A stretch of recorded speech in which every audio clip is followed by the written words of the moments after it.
मित्रांनो, सध्या मार्केटमध्ये इलेक्ट्रिक गाड्याची चर्चा ही जोरात आहे. एकदा चार्जिंग केली की ही गाडी जोरात पळते. ही कॉन्सेप्ट आली, लोक इलेक्ट्रिक वाहनाकडे वळाले. आपल्याला पेट्रोल, डिझेल आणि आता इलेक्ट्रिक या 3 प्रकारच्या गाड्या सध्याच्या घडीला रोडवर धावताना दिसतात.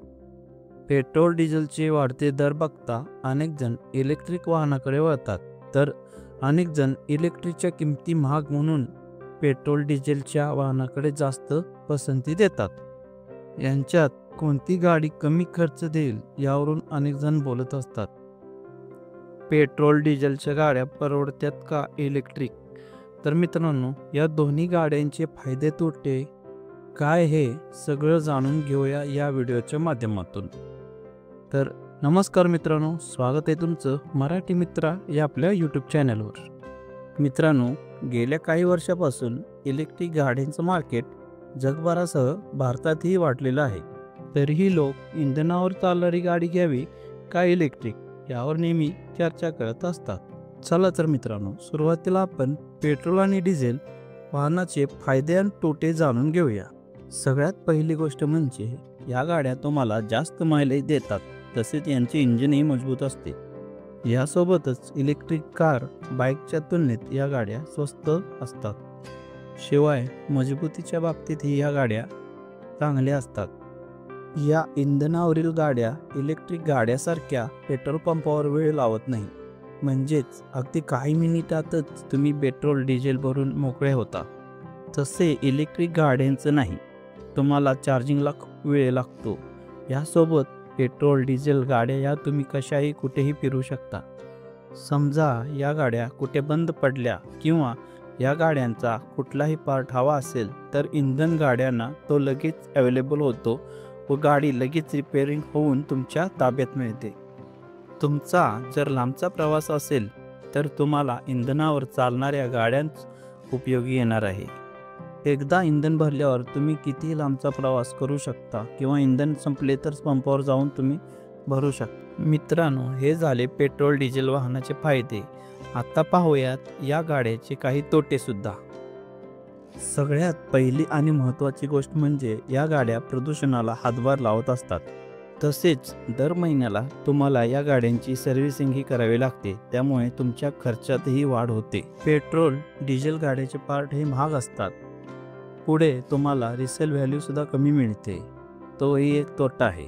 मेंटेनन्स या इंधनावर चालणाऱ्या गाड्यांचा जास्त असतो, यामुळे या गाड्या तुम्हाला खर्च वाढवतात. शिवाय रोज लागणारे इंधनही वेगळेच. तर मित्रांनो, हे झाले पेट्रोल डिझेल वाहनाचे फायदे व तोटे. आता पाहूया इलेक्ट्रिक गाड्याचे फायदे आणि तोटे.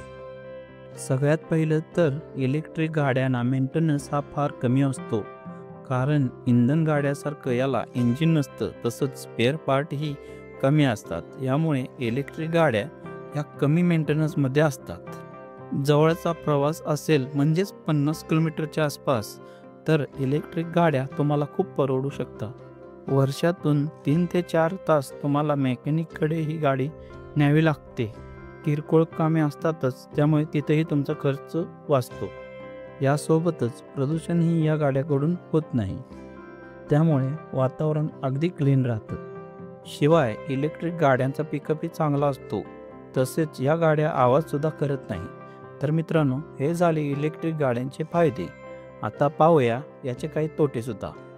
मित्रांनो, या गाड्या पेट्रोल डिझेल गाड्यापेक्षा कितीतरी पटीने महाग असतात. तसेच पेट्रोल पंपासारखे याचे चार्जिंग पॉईंट कमी असल्यामुळे तुम्ही या गाड्या लॉंग रूटला नेऊ शकत नाही. शहरापुरतीच मर्यादित ही गाडी असते, यामुळे घरातच तुम्हाला ही गाडी चार्ज करावी लागते. त्यात पण ही चार्जिंगला भरपूर वेळ घेते. जरी बाहेर चार्जिंग पॉईंट झाले तरीही चार्जिंगला खूप वेळ लागू शकतो.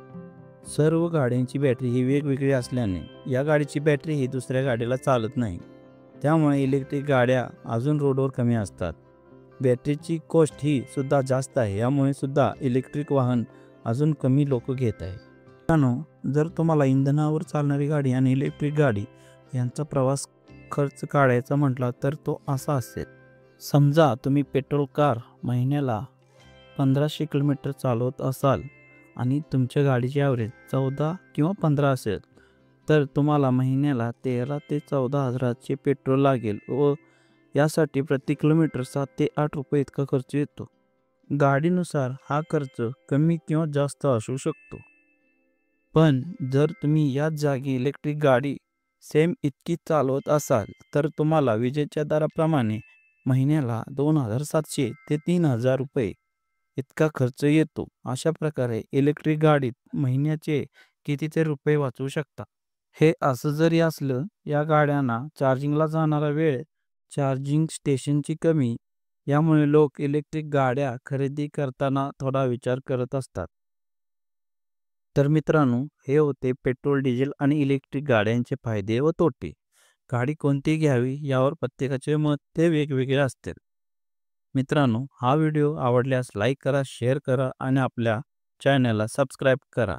भेटू पुढच्या व्हिडिओत. तोपर्यंत जय महाराष्ट्र.